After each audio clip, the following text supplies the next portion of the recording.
I have a short case here. Hopefully we'll catch back up on some time. We're highlighting just a simple imaging that was helpful. This is my disclosure. So we start out about 2 years ago. This is a patient with mitral regurgitation who came for MitraClip, and one clip was placed with a reasonable result.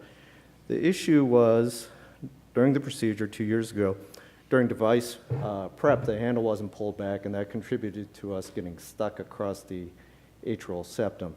So the guide you can see in the upper right is on the RA side, and the clip is on the LA side, and it just got stuck. You couldn't advance it, you couldn't withdraw it, and that caused a lot of consternation. Has that happened to anybody before? No? Okay.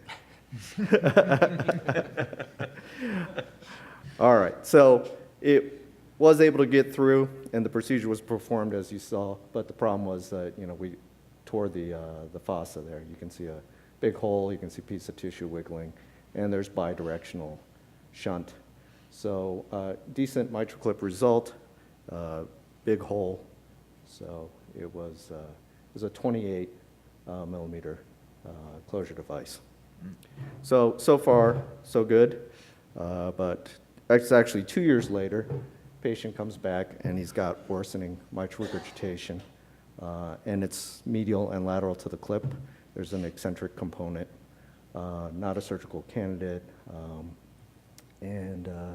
so thought it was reasonable that maybe we could try going after this with further clips.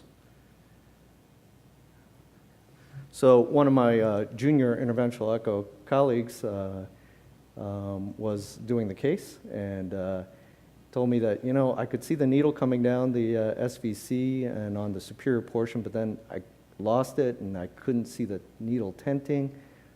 He kind of blamed himself. But, on Fluoro, you have some nice landmarks. You see the clip there. That's, where the mitral valve is. You have this ASD occluder device. And, you could, Paul's got the needle posterior, just on the edge. But my friend couldn't see the needle tenting. So what would people do? Would anyone go through anyway, based on the Fluoro imaging? No? Okay. So they felt uncomfortable with it, and he kind of blamed himself, which he shouldn't have. He said, bring him back when Richard's here, and you won't have any problem. So, lo and behold, same thing. I can't see the needle in that position tenting. So what do you do now? Do you go through? Anyone go through? So would you expect it to tent?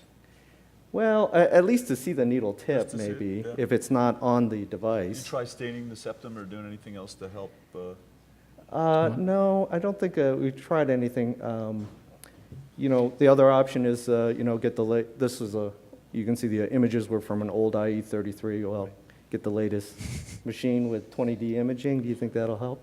Well, I think for a case like this, the Fluoro can be used to help get across, but 2 planes are definitely needed, or multiple planes are needed to make sure you go through. And when you do go through, that you go through a perpendicular to the ASD. I think I had to close one close an appendage like this, but it was very hard once we got through because we got through at an angle to make sure that we were able to still deliver the Watchman in place. But it is doable, but you're right, imaging is definitely needed. Right. So this is the key image. This is a view that I always like to get from MitraClip, even in our routine cases. It's a view of the left, of the atrial septum from the left atrial side. So you see the mitral annulus down at the bottom. You see the aortic bulge at the lower left. And you can see that this atrium is kind of shaped like a field hockey stick. But the key point is that you see the wall of the